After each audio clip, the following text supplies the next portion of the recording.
شریعت میں ایک چیز کا بڑا خیال رکھا گیا ہے، وہ کیا کہ کسی کی عزت نفس آپ کے احسان کی وجہ سے مجروح نہ ہو۔ یا ایھا الذین آمنوا لا تبطلوا صدقاتکم بالمن والاذی، کہ اگر تمہیں اللہ نے کسی کے ساتھ احسان کرنے کا موقع دے دیا ہے تو اس احسان کے بدلے جو تمہیں نیکیاں ملی ہیں اس کو احسان جتلا کر اپنی ان نیکیوں کو برباد نہ کرو، ضائع نہ کرو۔ یہ شریعت کا مزاج ہے۔ ایک واقعہ عرض کر دیتا ہوں، پھر بات کو آگے چلا دیں۔ ایک بڑے مشہور صحابی ہیں سیدنا جابر بن عبداللہ رضی اللہ تعالی عنہ، ایک سفر سے واپس آ رہے تھے تو حضور علیہ الصلوۃ والسلام کے ساتھ، تو اچھا بھائی یہ جب میں اردو میں آپ کے سامنے تقریر کر رہا ہوں نا یا بیان کر رہا ہوں، اس میں حدیث کے بعینی ہی الفاظ نہیں بیان کر رہا، بہت ساری احادیث میں جو باتیں بیان ہوئی ہیں ان کا مفہوم اور ان کا خلاصہ آپ کے سامنے عرض کر رہا ہوں۔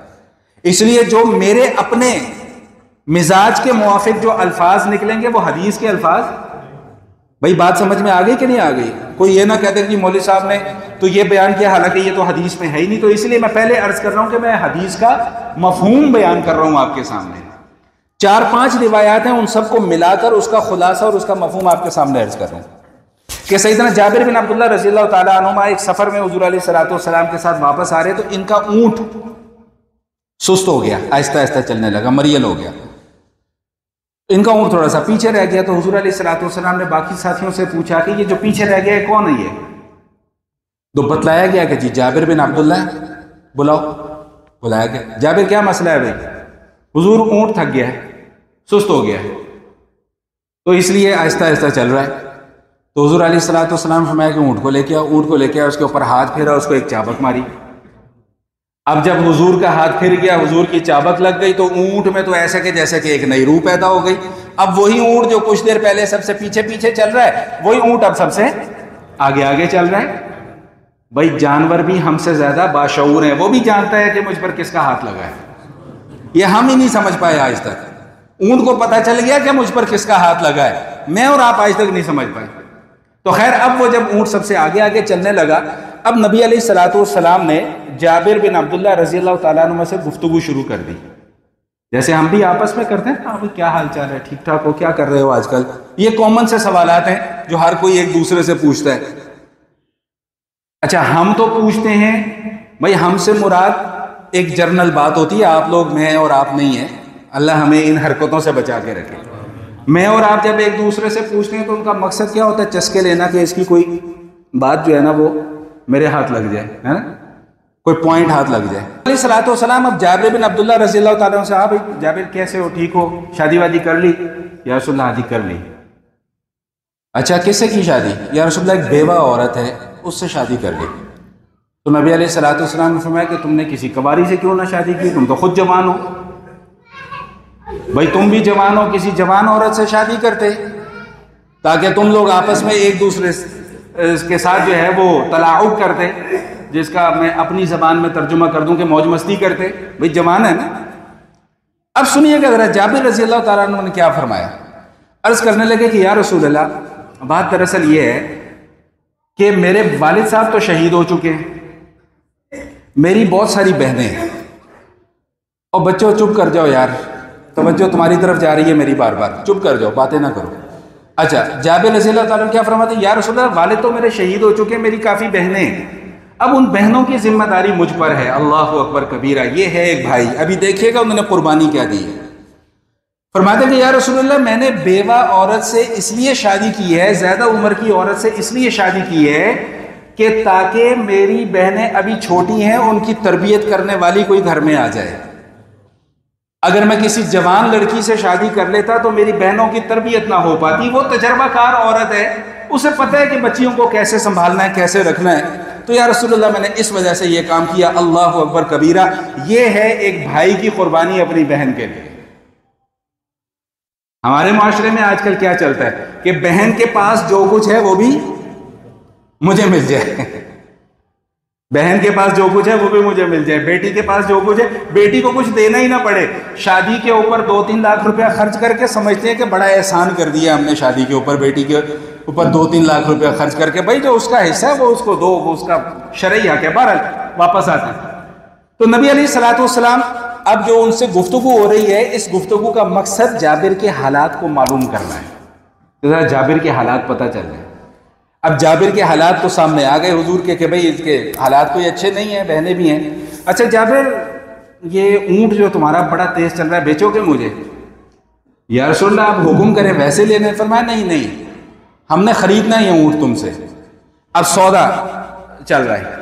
تو حضور علیہ الصلوۃ والسلام فرمایا کہ ایسا کرو 40 درہم لے لو اس اونٹ کے۔ بھئی توجہ سے سننا، بات بڑی کمال کی ہے، بار بار یہ باتیں سننے کو نہیں ملتی ہیں۔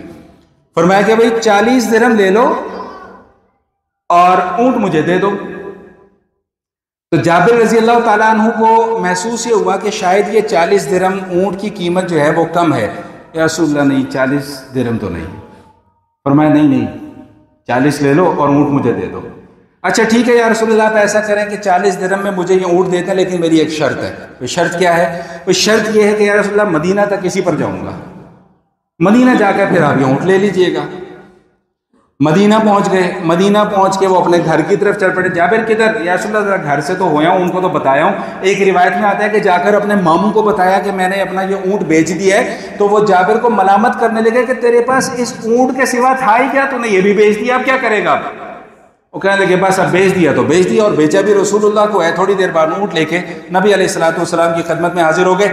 بات میں نے کس موضوع پر شروع کی تھی کہ شریعت کے اندر عزت نفس کو مجروح کرنے کی اجازت نہیں ہے۔ اگر کسی کے ساتھ مدد کرنی ہے، اگر کسی کے ساتھ تعاون کرنا ہے تو اس انداز میں تعاون کرنا ہے کہ دوسرے کو پتہ بھی نہ چل سکے۔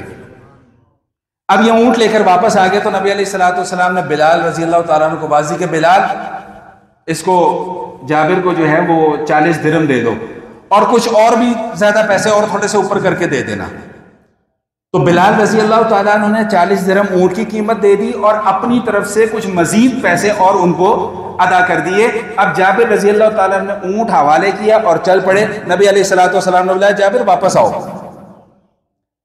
اچھا میرا گمان یہ ہے کہ نبی علیہ الصلوۃ والسلام، اب جو جملہ میں آپ کو بیان کروں گا حضور علیہ الصلوۃ والسلام کا، میرا گمان یہ ہے کہ حضور علیہ الصلوۃ والسلام نے ازراہ تفنن شاید ان کو یہ بات کی ہو، یا ان کو یہ احساس دلانے کے لیے کہ ہم تمہارے اوپر کوئی احسان نہیں کر رہے، یہ جملہ ارشاد فرمایا جابر تم کیا سمجھتے تھے ہم تمہیں اونٹ کی قیمت نہیں دے سکتے؟ لو یہ اپنا اونٹ بھی لے لو اور اونٹ کی قیمت بھی لے لو۔ اور بھائی نہیں پلے پڑی بات آپ لوگوں کے، نہیں سمجھ میں آئی بات؟ اور بھائی اپنا اونٹ بھی لے لو اور یہ اونٹ کے جو پیسے ہیں یہ بھی لے لو، ہمیں نہ تمہارا اونٹ چاہیے نہ تمہارے اونٹ کے پیسے چاہیے۔ یہ ہے وہ نبی علیہ الصلوۃ والسلام کی شفقت، یہ ہے وہ نبی علیہ الصلوۃ والسلام کی رحمت، یہ ہے وہ طریقہ جو نبی علیہ الصلوۃ والسلام نے سکھلایا کہ بھائی اگر کسی کے ساتھ تعاون کرنا ہے، کسی کے ساتھ امداد کرنی ہے، کسی کی مدد کرنی ہے تو اس انداز میں مدد کرو، اس انداز میں تعاون کرو کہ دوسرے کی عزت نفس مجروح نہ ہو، اسے نہ لگے کہ میرے ساتھ شاید کوئی احسان کیا جا رہا ہے۔